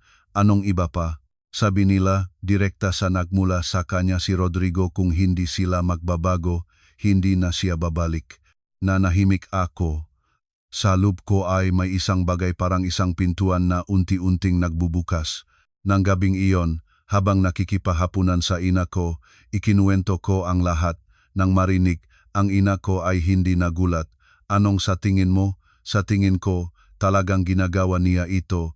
Tumango ang ina ko. Ngunit huwag makmadali. Ngumiti ako, alam ko, kahit isang gawa ay hindi binabago ang lahat ngunit ito ay isang hakbang na. Nang gabing iyon, muli akong kumuhang telepono. Walang dagdag na mensahe, ngunit hindi ko naramdaman ang kawalan. Hindi ko naramdaman ang pangangailangang magtanong. Alam ko lang na sa pagkakataong ito, iba na ang lahat, hindi nagmamadali, hindi maingay, ngunit malinaw. Humiga ako at tumingin sa kisame. Wala nang dating tanong sa isip ko, isang simpleng iniisip lang. Kung ang tao ay talagang gustong magbago, magsisimula siya sa mga gawa. Hindi kailangan ng maraming salita, hindi kailangan ng pangako. At kung ang magawa na iyon ay sapat na matagal, sapat na tunay, lahat ay magbibigay ng sariling sagot sa tamang oras. Ngayon, hindi na ako tatakbo sa kanya. Maninindigan ako at hahayang ang mataong kailangang lumakat na. Sa mga araw pagkatapos lumipat si Rodrigo, ang aking buhay ay nagpatuloy sa napakapantay na ritmo. Walang malalaking pagwawasak, walang dramatikong sitwasyon tulad ng karaniwang inaasahan ng mga tao kapag ang isang kasal ay nasa gilid ng pagguho. Sa kabaliktaran, lahat ay naging mas tahimik, mas malalim tulad ng matapos ang malakas na ulan, wala ng tunog ng hangin, kundi maliliit na pata na pantay-pantay na bumabagsak mula sa kisame dahan-dahan, ngunit malinaw na naririnig. Pumunta ako sa trabaho, umuwi sa bahay, kumain kasama ang ina ko, paminsan-minsang nakikipag-usap kay Janine, at mas malaking bahagi ng natitirang oras ay inilaan ko para sa sarili ko. Si Rodrigo ay hindi madalas na nakikipag-ugnayan. Wala nang insistuhing mensahe tulad ng dati. Paminsan-minsang, ilang araw na pagitan, nagpapadala siyang maikling mensahe, hindi para magtanong, kundi para ipaabot ang kalagayan. Parang siya mismo ay nagtatayong bagong ritmong buhay nang hindi umaasa sa akin. At ito, sa katunayan, ay nagpapatahimik sa akin ng higit pa kaysa dati. Isang gabi, habang nakaupo, kasama ang ina ko sa balkonahe, nag-vibrate ang telepono, isang mensahe mula kay Rodrigo. Bumisita ngayon ang nanay sa akin. Binasa ko ito at ilang segundo akong natigil. Hindi sa gulat kundi dahil alam ko na maaga o huli kailangang mangyari ito. Pagkaraan ng sandali, dumating pa ang isang mensahe. Umiyak si nanay. Mabagal akong huminga. Sa isip ko ay lumitaw ang imahe ni Nanay Coring, ang babaeng palaging mukhang matigas, laging gusto niyang gawin ang lahat sa sariling paraan, ngunit hindi kailanman tunay na naharap sa damdamin ng iba. At marahil ito ang unang pagkakataon na kailangang harapin niya ang pagkawalang kontrol na sanay siya. Hindi ako sumagot, binasa ko lang. Dumating pa ang ikatlong mensahe. Sinabi ni nanay, kung hindi ka magbabalik, wala na siyang anak. Sandali akong natigil. Hindi sa gulat narinig ko na ang ganong parirala, ngunit naka-address nun sa iba. Ngayon nangyayari ito sa loob ng sarili niyang pamilya. Matagal ko itong tinignan, pagkatapos ay ibinaba ang telepono. Tumingin sa akin ang ina ko na nakaupo sa tabi. Anong isinulat niya? Ipinakita ko ang telepono. Binasa ng ina ko at hindi agad nagsalita, mabagal lang na huminga. Anong sa tingin mo? Sandali akong nag-isip. Sa tingin ko, ito ang pinakamahirap na sandali para sa kanya. Tumango ang ina ko. Oh, ang magbago ay hindi lang magsabing ang salita o gumawa ng isang bagay. Nangangahulugan itong harapin ang lahat ng nasanay ka. Nanahimik ako, naunawaan ko para sa akin, ang hamon ay ang umalis. Para naman kay Rodrigo ang manatili ngunit magbago. Pagkaraan ng sandali, nagvibrate muli ang telepono. Sa pagkakataong ito, tawag, tumingin ako sa pangalan si Rodrigo. Sumagot ako, "Huy." Sa kabilang linya ay hindi agad nagsalita, pahinga lang. Pagkaraan ng sandali, nagsalita siya. "Elena," magaspang ang boses, hindi tulad ng dati. "Oo, ngayon. Naunawaan ko kung bakit ka pagod na." Nanahimik ako, hindi nakakaputol. Nang sinabi ni nanay ganon, naunawaan ko kung gaano karaming beses mong narinig ang katulad nito. Mabagal at maingat ang bawat salita, bawat isa ay malinaw. Isang segundo akong ipinikit ang mga mata, hindi para umiwas kundi para pigilin ang maemosyon. "Elena," nagpatuloy siya, "patawad." Sa pagkakataong ito, naiba ang pahinging tawad. Hindi para mapayapa, para aminin. "Hindi ko alam kung magagawa ko ng tama," ang sabi niya, ngunit hindi na ako babalik sa dating sarili ko. Ibinuka ko ang aking mga mata, nakatingin sa kadiliman sa harap ko. "Nasaan ka?" tanong ko. "Sa labas, nagliliwalif. Kumain ka na ba?" Pagkaraan ng maikling panahon, sinabi niya, "Elena, maaari mo pa ba akong bigyan ng oras?" Hindi ako agad sumagot. Hindi dahil hindi ko alam ang sagot, kundi gusto kong masigurado na nagsasalita na ako nang hindi base sa emosyon. "Ang oras ay hindi problema," dahan-dahan kong sinabi. "Ang mahalaga ay kung paano mo ito gagamitin." Nanahimik siya. "Hindi ko kailangan na perpekto ka. Kailangan ko lang na huwag kang bumalik sa dating ikaw." Ang aking boses ay napakamahinahon ngunit malinaw. "Naintindihan ko, papatunayan ko." Tumango ako, kahit hindi niya ito nakita. "Kung gayon, maghihintay ako." Hindi nang basta-basta ngunit may kamalayan. Natapos ang tawag. Ibinaba ko ang telepono. Tumingin sa akin ang ina ko. "Anong sinabi niya?" Sinabi ko na maghihintay ako. Tumango ang ina ko, hindi tumatanggal o sumasang-ayon, tinatanggap lang. Nang habing iyon, hindi agad ako nakatulog. Lumabas ako sa balkona, nakatayo at tinitingnan ang maliit na kalsada. Ang dilaw na liwanag ng maposta ay bumabagsak sa daan, gumagawang mahabang magaguhit ng liwanag. At sa katahimikang iyon, biglang naintindihan ko may ilang kasal na naguguho, hindi dahil sa isang malaking pangyayari, kundi dahil sa maraming maliliit na bagay na paulit-ulit na nangyayari. At may ilang pagbabago na nagsisimula hindi sa mga pangako, kundi sa totoong masakit na mga sandali kapag ang tao ay napipilitang tumingin sa kanyang sarili. Sa pagkakataong ito, hindi na ako ang nagtatangkang pigilan, ako ang nagmamasid. At si Rodrigo, sa unang pagkakataon, nakita ko siyang tunay na gumagawa ng hakbang. Pagkatapos ng gabing iyon, hindi agad nagbago ang lahat tulad ng inaasahan ng matao. Walang matinding agos na mamensahe. Walang paulit-ulit na pangako, walang anumang dakilang gawa para patunayan ang kahit ano. Sa kabaliktaran, lahat ay nangyayari ng dahan-dahan, halos walang ingay. Ngunit ang katahimikang, iyon ay siyang nagpapahintulot sa akin na maging mas mapansin, sapagkat naintindihan ko. Kung ang pagbabago ay tunay na nanggagaling sa loob, hindi ito magiging maingay, hindi ito magiging palabas. Makikita ito sa napakamaliliit na patuloy na bagay na nangangailangan ng oras para mapuna. Tinutupad ni Rodrigo ang kanyang salita, hindi ako ginagambala, hindi sinusubok na bawin. Paminsan-minsang may maikling mensahe, hindi para magtanong, kundi para ipaabot ang kanyang kalagayan. Tulad na siya mismo ay nagtatayo ne bagong ritmo ne buhay nang hindi umasa sa akin. At ito, sa katunayan, ay nagpapatahimik sa akin ng higit pa kaysa dati. Isang hapon, nang nasa trabaho ako, nagring ang telepono, mensahe mula sa kanya.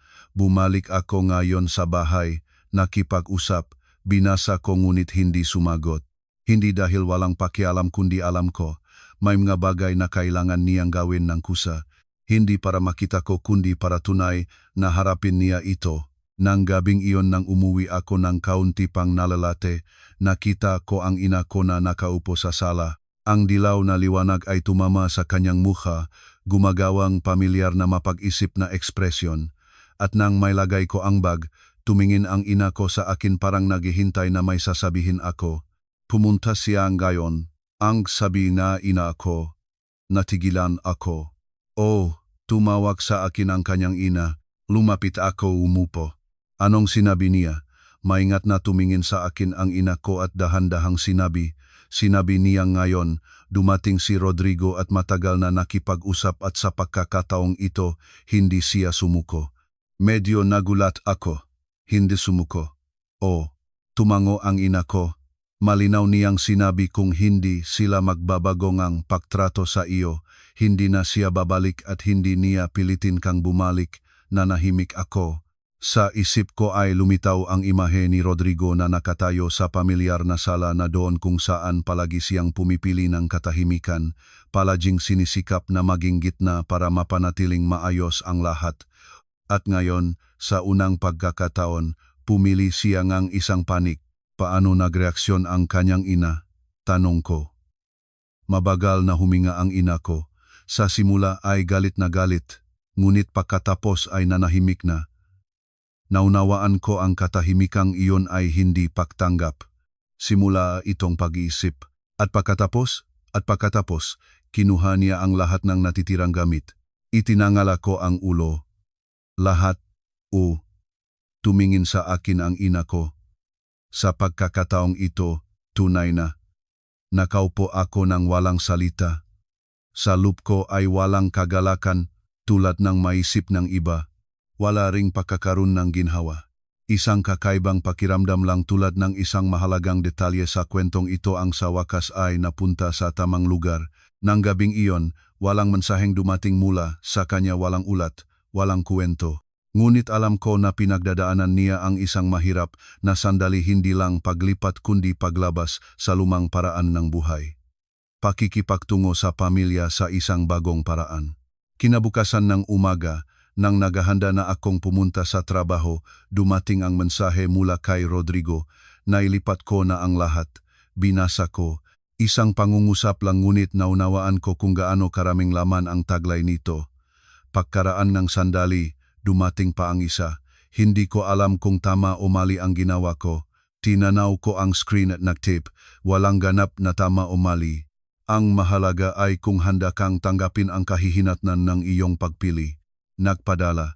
Sa unang pagkakataon, sumagot ako hindi dahil lumambot na ako, kundi gusto ko siyang maunawaan.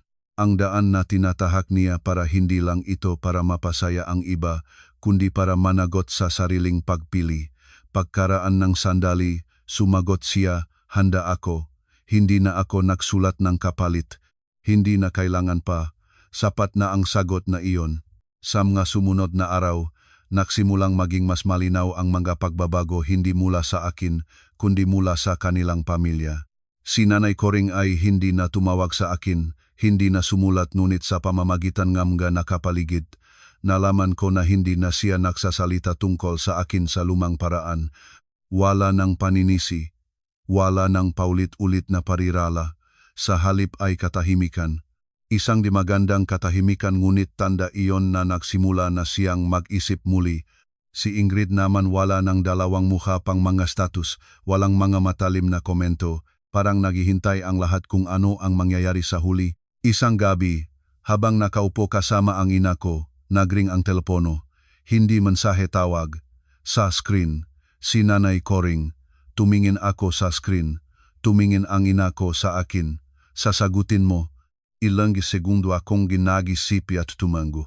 Sumagot ako sa tawag. O. Sa kabilang linya. Sandaling nanahimik. Pagkatapos ay ang boses ni Nanay Coring. Sa pagkakataong ito, hindi na kasing mataas, hindi na kasing tigas, kundi mas mabagal, mas mababa. Elena. Nanahimik ako. Naghihintay.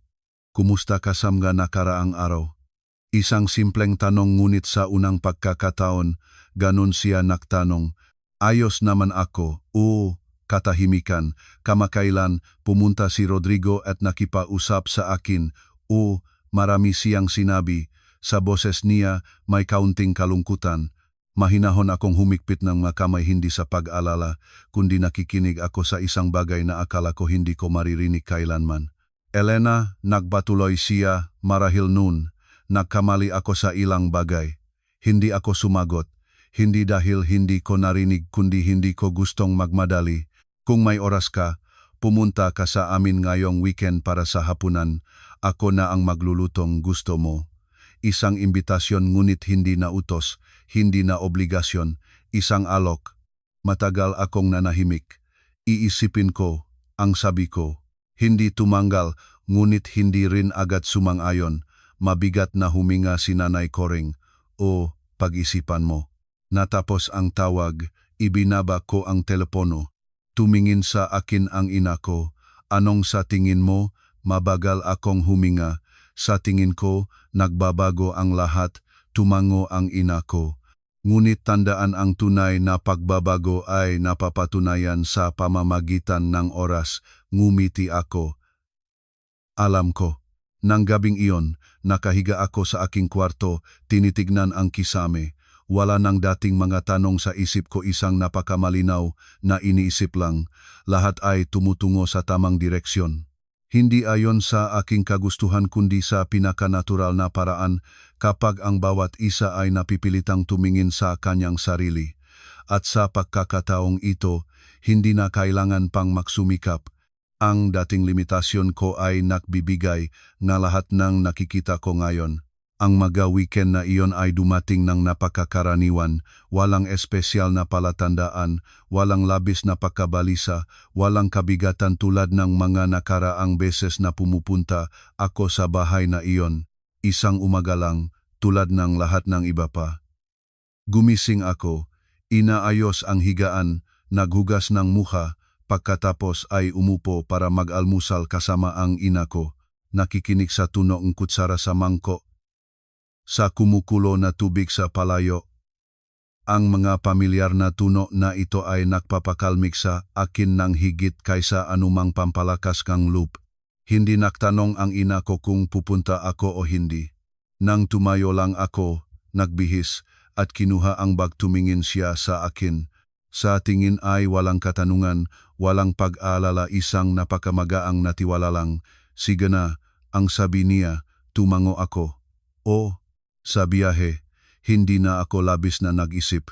Wala akong inihanda, namga sagot, hindi kailangan. Pumunta ako hindi para patunayan ang aking sarili o para humingi ng pag-apruba. Pumunta lang ako para makita kung gaano na ang pagbabago. Nang makarating ako, bukas na ang pintuan. Hindi ko ito binuksan tulad ng dati, doon nakatayo si Nanay Coring, mismo sa pintuan. Walang imiksiya, isang tingin lang sa akin at bahagyang lumayo. Pumasok, anak.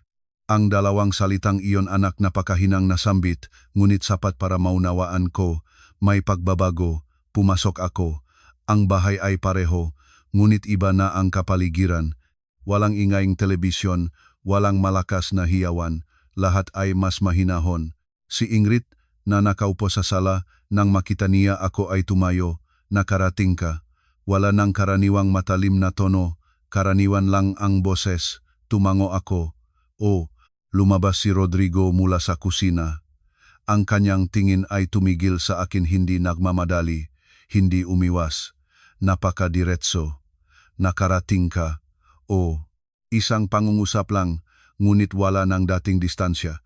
Umupo ako sa sofa. Walang sinabi ng agad, katahimikan ngunit hindi mahirap. Bawat isa ay parang nagayon sa bagong katayuan. Pumunta si Nanay Coring sa kusina at nakdala ng pinggan ng prutas. Inilagay sa mesa, kumain. Tumingin ako at mahinahon kong sinabi, salamat.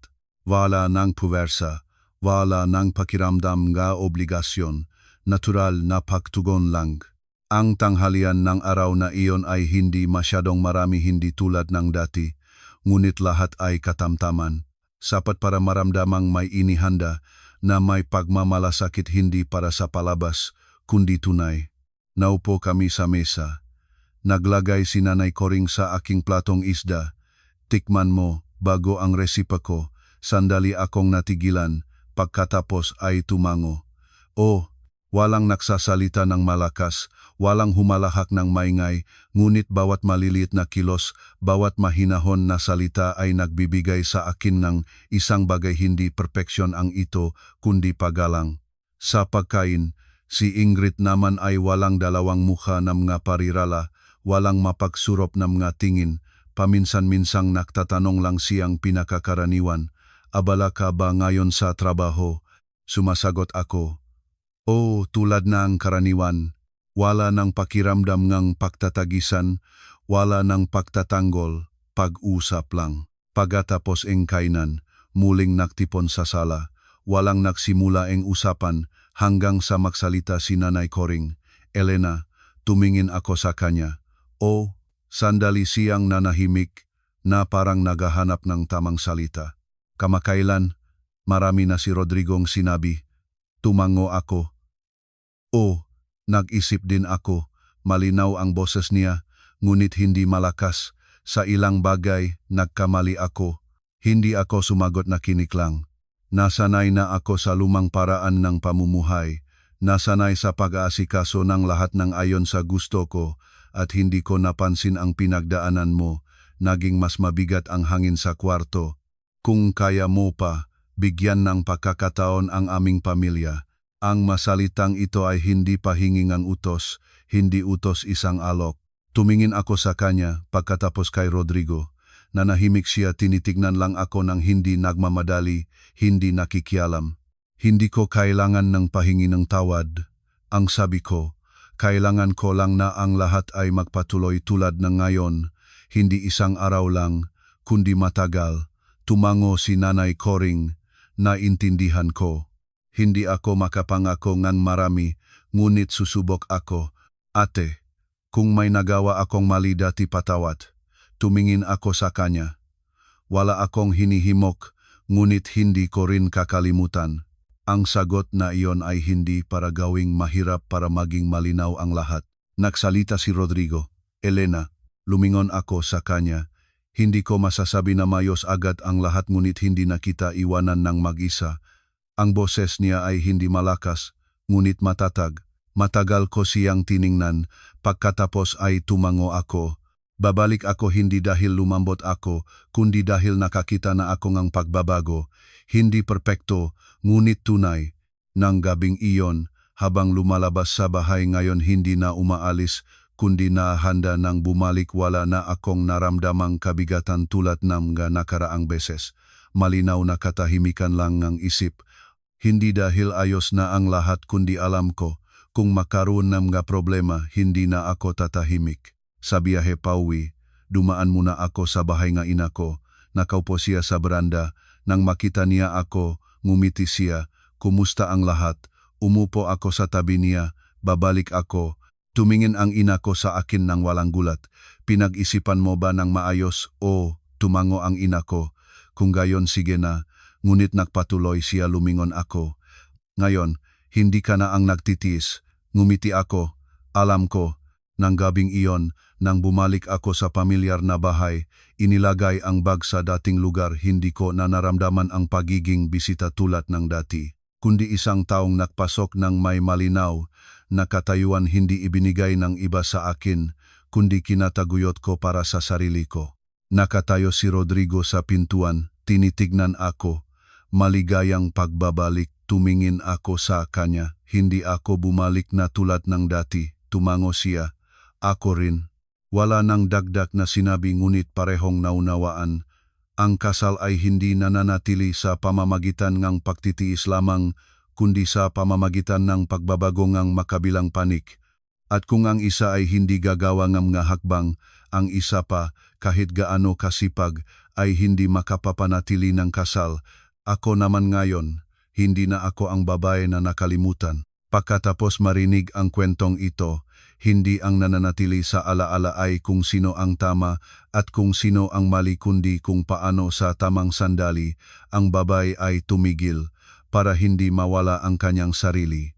May ilang kasal na naguguho hindi dahil sa kalingkingan o malalaking pagwawasak, naguguho mula sa pinakamalilit na bagay. Isang beses na kalimutan, isang beses na pabayaan, isang beses na nahimik at paulit-ulit ito hanggang sa hindi na naunawaan ng tao kung para saan na siya nabubuhay. Ang ikinatutuwa ko kay Elena ay hindi ang kanyang pag-alis kundi ang paraan ng pag-alis niya.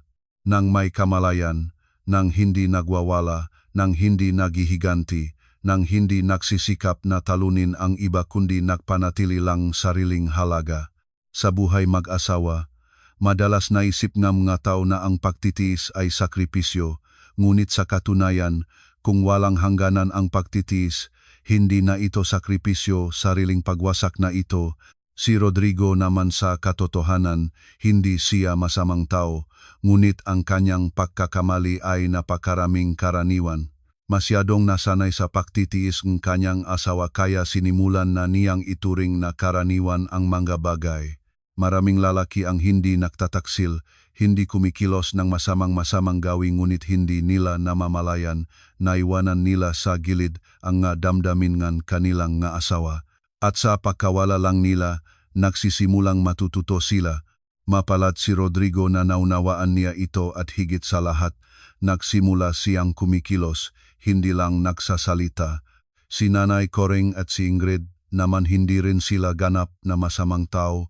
Namumuhay lang sila ayon sa lumang patakaran kung saan ang manugang ay dapat marunong sa kanyang lugar, magtitis, makiangkop na kalimutang ang pamilya ay hindi magiging matibay kung isa lang ang nagsisikap.